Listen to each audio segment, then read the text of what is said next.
Մայրաթոր Սուրբ Էջմիածնում Սուրբ Տրթատ արքայի բաց խորանի հարակից տարածքում Ծաղկազարդի տոնին նվիրված գեղանկարչության բաց դաս տեղի ունեցավ։ Տեր Հարություն վարդապետ Կիրակոսյանի առաջնորդությամբ Էջմիածին էին եկել մայրաքաղաքի ու մարզերի հայորդյաց տների սաները։ Ես ապրում եմ Գյումրի քաղաքում, հաճախում եմ հայորդաց տուն նկարչության խմբակին, նաև հաճախում եմ գեղագիտական ասեղնագործության։ Մենք Գյումրու հայորդաց տան անդամներս եկել ենք Էջմիածին, որպեսզի նշենք Ծաղկազարդը։ Մենք Էջմիածնի հայորդյաց տան բանջարնկարչության դասարանն ենք, ցանկացել ենք պատկերել խմբակային աշխատանք, հրեշտակ, որտեղ յուրաքանչյուրս յուրովի մեր ձեռագրով լրացրել ենք հրեշտակի հագուստը, թևերը եւ լուսապսակի մեջ յուրաքանչյուրս ներկայացրել ենք ինքներս մեզ։ Քրիստոսին եմ նկարում ուրեն ու ճյուղերով Ծաղկազարդի որպես այնց խորհրդանիշ կոմպոզիցիա։ Նկարում եմ Ծաղկազարդը։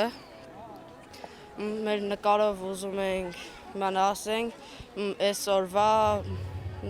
այս տոնի նշանակությունը։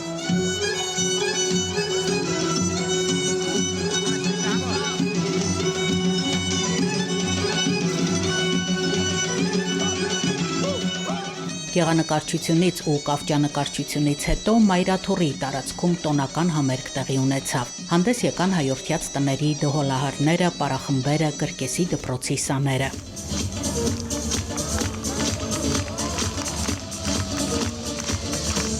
Հայորդաց տների առաքելությունը շատ մեծ է, հատկապես մեր ժամանակներում, որ ոչ միայն կրթություն է տալիս հայորդաց տունը, այլև դաստիարակություն կարելի ասել, որը ստեղծում է արժե համակարգ, ուղղակի հիացմունք եմ ապրում, որ հայորդաց տներում դաստիարակում են այսպիսի մարդիկ, դաստիարակում է այսպիսի սերունդ։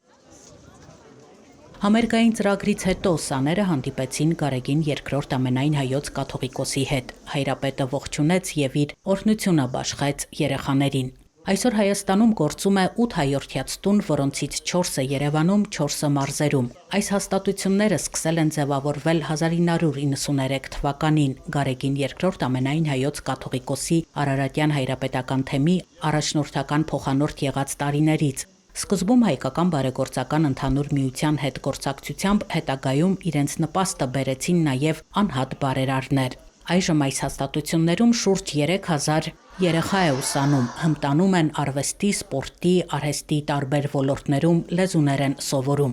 Գարեգին II ամենայն հայոց կաթողիկոսի հետ հանդիպմանը սաները 100 քայլ ընտանեկան Աստվածաշունչ խորագրով գիրք նվեր ստացան։ Վերջում հայրապետի շուրջ խմբված լուսանկարվեցին։